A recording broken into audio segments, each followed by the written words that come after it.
Donnie lived on the second floor of the old building on King Street, as he had for the past 7 years.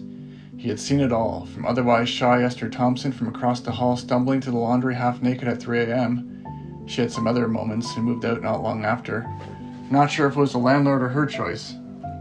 He had witnessed bloody fights, people dangled from the upper floors, and holes in walls punched by people in neighboring apartments. Once he was bitten by a random dog loose in the hallway. But nothing was quite like his experience with Tamara, who lived a few doors down. Donnie had passively given up on women and was going to quietly putter out his existence, staring out the window occasionally to break up the monotony between shifts at the plant. Thing was, he wasn't that old or bad looking.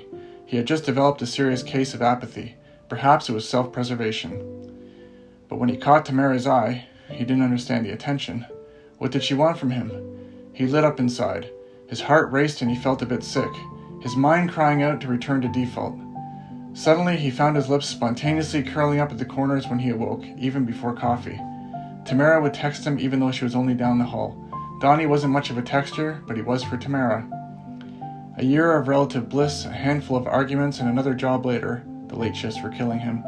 Tamara moved in with him to save on rent. Besides, I thought, the extra money could be used for better booze, better weed, and definitely better pizza.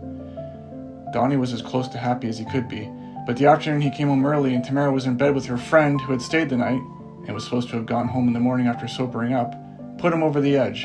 He threw her stuff out the window then and there, waving an empty fist at the mistress.